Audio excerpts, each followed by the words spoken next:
بسم اللہ الرحمن الرحیم۔ السلام علیکم ناظرین۔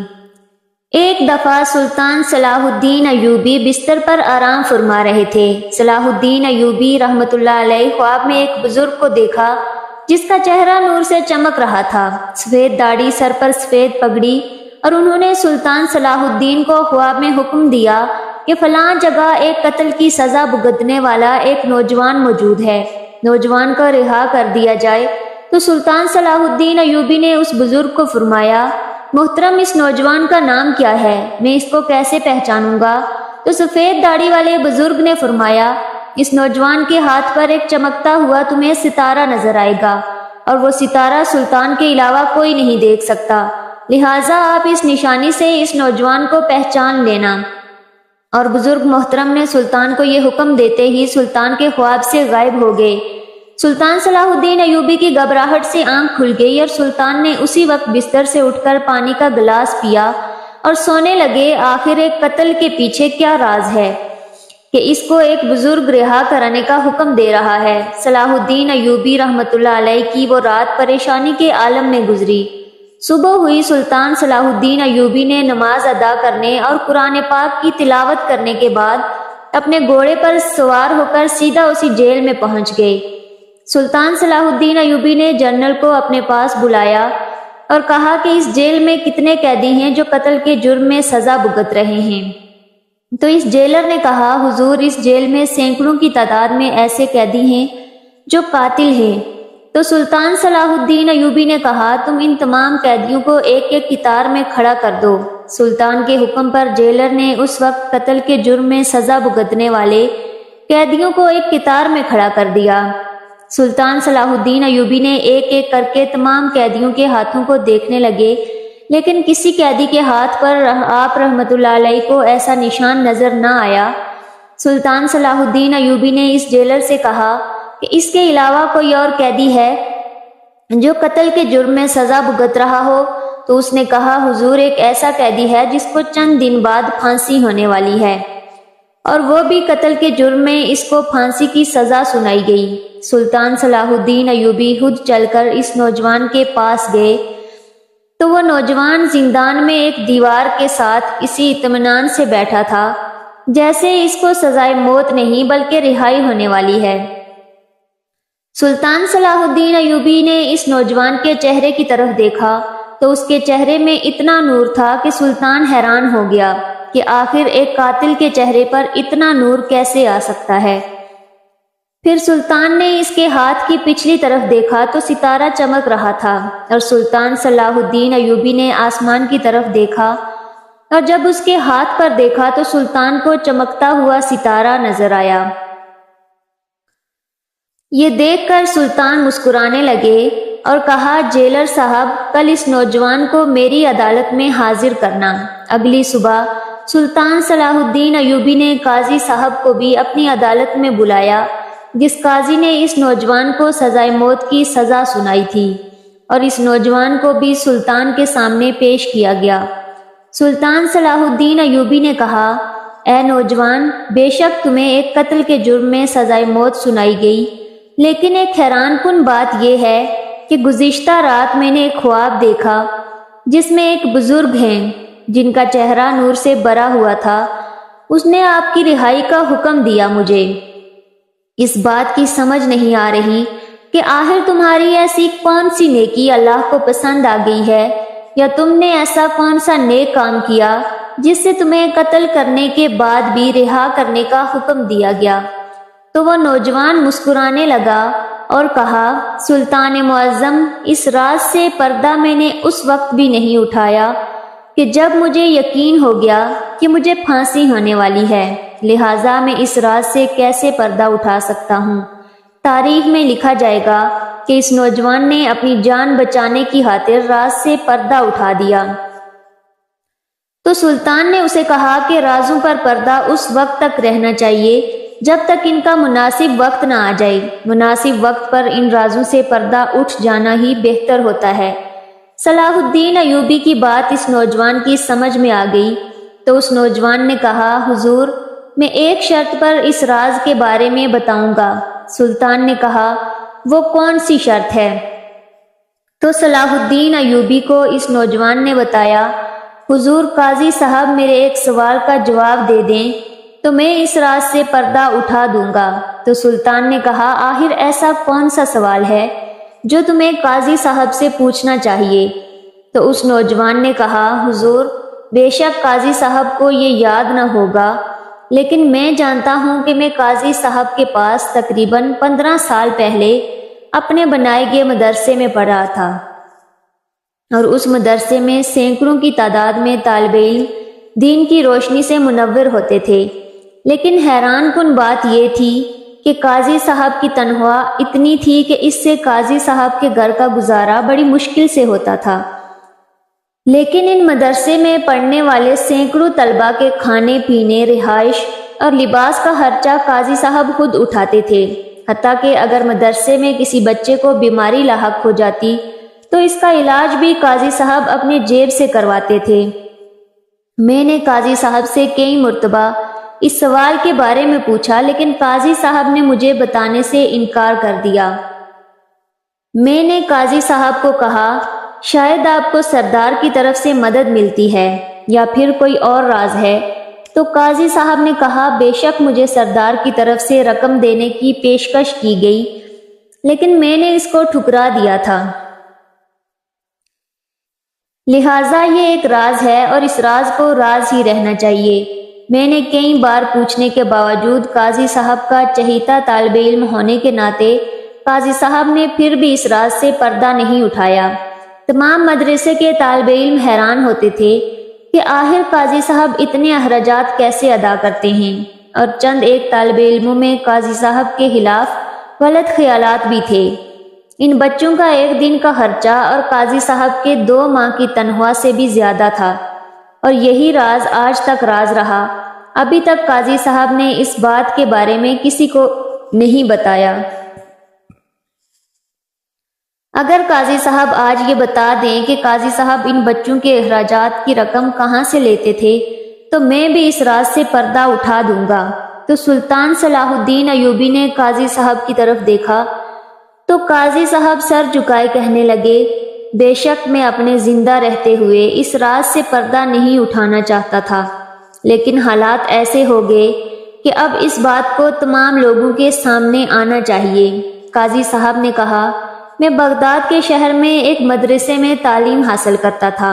میرے ماں باپ بچپن ہی میں اس دنیا سے جا چکے تھے، لہٰذا میں اکیلا تھا۔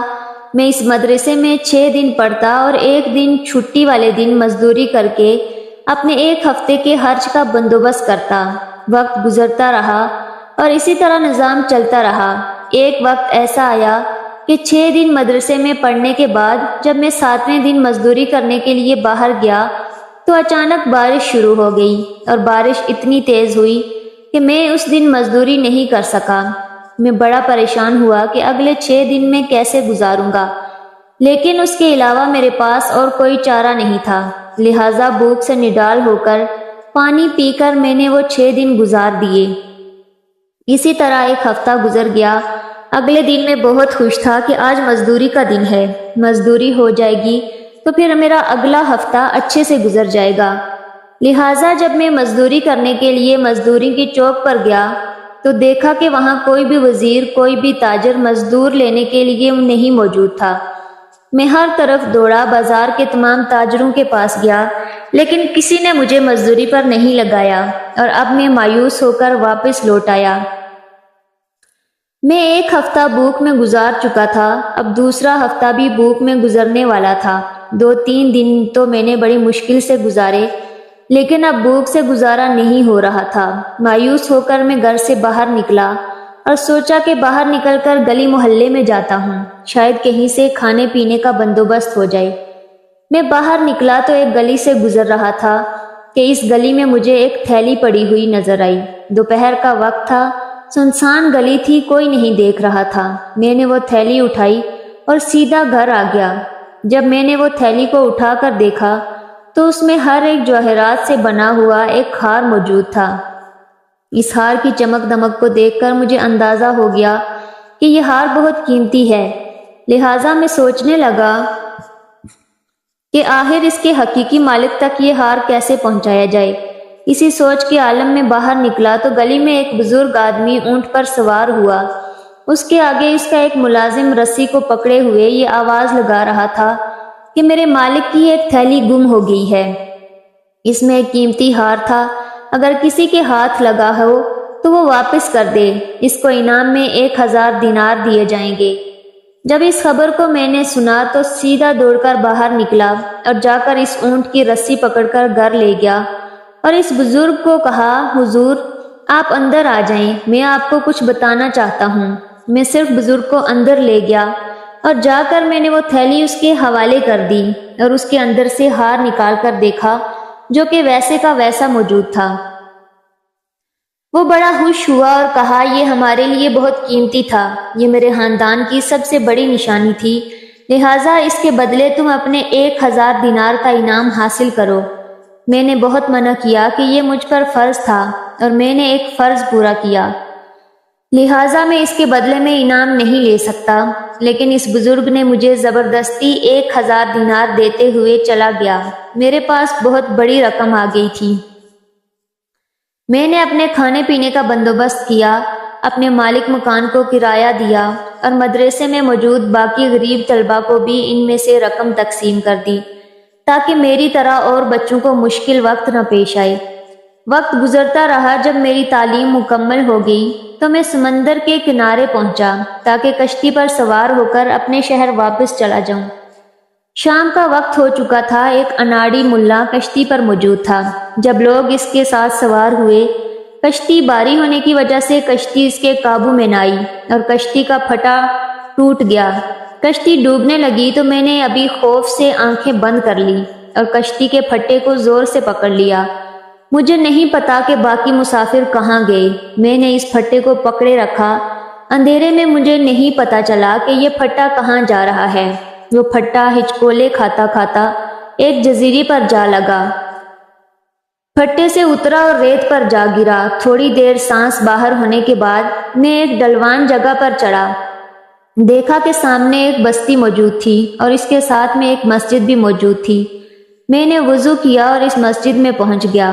میں نے نماز ادا کی تو اس جگہ پر قرآن مجید موجود تھا۔ میں قرآن پاک پڑھنے لگ گیا۔ جب گاؤں کے ایک بزرگ آدمی نے مجھے قرآن پاک پڑھتے ہوئے دیکھا تو انہوں نے کہا، حضور ہماری ساری بستی میں کوئی بھی قرآن پاک پڑھنا نہیں جانتا، لہٰذا اگر آپ ہمیں قرآن پاک پڑھنا سکھا دیں، کچھ دن کی باتیں بتا دیں تو آپ کا بہت احسان ہوگا۔ مجھے 2 وقت کی روٹی ملتی رہی اور میں نے گاؤں والوں کو قرآن پاک پڑھانا شروع کر دیا۔ گاؤں والوں کی نظر میں میری بہت عزت تھی اور وہ میرا بہت احترام کرتے تھے۔ میری جوانی کا بھرپور دور تھا۔ ایک دن ایک گاؤں کا چودھری میرے پاس آیا اور کہا، ہمارے گاؤں میں ایک شاہی خاندان سے تعلق رکھنے والا بزرگ رہتا تھا، لیکن اب وہ اس دنیا سے جا چکا ہے۔ اس کی ایک اکلوتی بیٹی ہے، اس کے پاس بہت مال و دولت ہے، اگر تم اس سے شادی کر لو تو تمہاری بھی زندگی بہتر ہو جائے گی اور اس کو سہارا مل جائے گا۔ میرے منع کرنے کے باوجود میری شادی اس نوجوان لڑکی سے کرا دی گئی۔ وقت گزرتا رہا اور اس بستی میں بچوں کو پڑھاتا رہا، حتیٰ کہ اس بستی کے اکثر لوگ قرآن پاک پڑھنا جان چکے تھے۔ ایک دن حادثے میں میری بیوی کی وفات ہو گئی تو اس بستی میں رہنا میرے لیے بہت مشکل ہو گیا۔ میں نے ساری دولت ان تمام گاؤں کے غریبوں میں بانٹ دی۔ اپنی بیوی کی آخری نشانی کے طور پر میں نے گاؤں والوں سے اس ہار کو اپنے ساتھ لے جانے کی اجازت چاہی۔ گاؤں والوں نے مجھے خوشی خوشی وہ ہار ساتھ لے جانے کی اجازت دے دی۔ یہ وہ ہار تھا جو میں نے بغداد کی گلی میں اٹھایا تھا اور اس کے بدلے میں انعام کے طور پر اس بزرگ نے مجھے 1000 دینار انعام میں دیے تھے، اور یہ بیٹی اسی بزرگ کی تھی۔ جب میں مصر میں پہنچا اور میں نے سنار کو ہار دکھایا تو اس ہار کی قیمت 5 لاکھ دینار لگی۔ اتنی بڑی رقم آنے کے بعد میں نے ایک مدرسہ بنوایا اور اس مدرسے میں غریبوں کے بچوں کو پڑھانا شروع کر دیا، اور اس ہار کی رقم سے ہی میں نے مدرسہ بھی تعمیر کرایا، اور اس ہار کی رقم سے ہی میں بچوں کے تمام اخراجات خرچوں کو اٹھاتا رہا، اور میں نے اپنی زندگی میں سینکڑوں کی تعداد میں بچوں کو عالم بنا دیا۔ یہ سن کر سلطان صلاح الدین ایوبی بڑا حیران ہوا اور کہا کہ اس دنیا میں جہاں اتنے برے لوگ ہیں وہیں قاضی صاحب جیسے کتنے معزز لوگ بھی رہتے ہیں۔ اور اس کے بعد سلطان صلاح الدین ایوبی نے اسی وقت حکم دیا کہ قاضی صاحب کو شاہی قاضی کے طور پر تعینات کیا جاتا ہے۔ اس کے بعد سلطان صلاح الدین ایوبی نے اس نوجوان کو کہا، اب بتاؤ کہ تم نے ایک قتل کیا، لیکن ایک قتل کی سفارش ایک ولی اللہ بزرگ نے کیوں کی؟ آخر تمہارے پیچھے کون سا راز ہے؟ تو اس نے کہا، حضور، قاضی صاحب کے مدرسے میں پڑھنے کے بعد میری دوستی گاؤں کے 3-4 آوارہ لوگوں سے ہو گئی، تو میں نے قاضی صاحب کی ساری دی گئی تربیت کو بلا دیا اور میں بھی ان کی طرح گلی محلے میں شراب پیتا، سارا دن آوارہ گردی کرتے اور رات کو چوری کر کے ایک بوڑھی عورت کو پیسے دیتے اور وہ گاؤں کے کسی نہ کسی لڑکی کو بہلا پھسلا کر مکان میں لے آتی اور ہم وہاں اس کے ساتھ ساری رات تمام دوست مل کر برا کام کرتے، اور اس کام کو کرتے 2 سال گزر چکے تھے۔ ایک دن ہم لوگ شراب میں دھت اپنے کمرے میں موجود تھے کہ بوڑھی عورت ایک نوجوان حسین و جمیل لڑکی کو لے کر آئی۔ وہ لڑکی جیسے ہی ہمارے مکان میں داخل ہوئی تو ہم کو شراب میں دھت دیکھ کر اس کی چیخ نکلی اور وہ بے ہوش ہو گئی۔ مجھے اس لڑکی میں ایک عجیب سی کشش نظر آئی۔ میں نے اسی وقت اپنے دوستوں کو اس لڑکی سے دور کیا اور اس بوڑھی کو کہا کہ اس لڑکی کو اندر لے جاؤ۔ بوڑھی عورت نے ہی اس کو کمرے میں لٹا دیا۔ پتہ نہیں کیوں ایسا لگ رہا تھا کہ میں اس لڑکی کو چھونے سے گریز کر رہا تھا۔ میں نے اس لڑکی کو ہوش میں لانے کی پوری کوشش کی اور جیسے ہی وہ ہوش میں آئی تو اس نے مجھے اپنی ماں کی قسم دیتے ہوئے کہا کہ میں غریب مزدور کی بیٹی ہوں۔ یہ بوڑھی عورت مجھے اس بہانے سے لائی ہے کہ اس کے گھر میں کھانا پڑا ہوا ہے اور وہ کھانا میں تمہیں دے دوں گی اور تم جا کر اپنے اس بیمار باپ کو کھلانا۔ اور میں اپنے بیمار باپ کا پیٹ بھرنے اس لالچ میں اندر آ گئی، لیکن مجھے نہیں پتا تھا کہ اس کے اندر تم شراب کے نشے میں بیٹھے ہو، اور جیسے ہی میں نے تمہیں دیکھا تو مجھے تمہاری نیت کے بارے میں پتہ چل گیا اور اسی خوف کی وجہ سے میں بے ہوش ہو گئی۔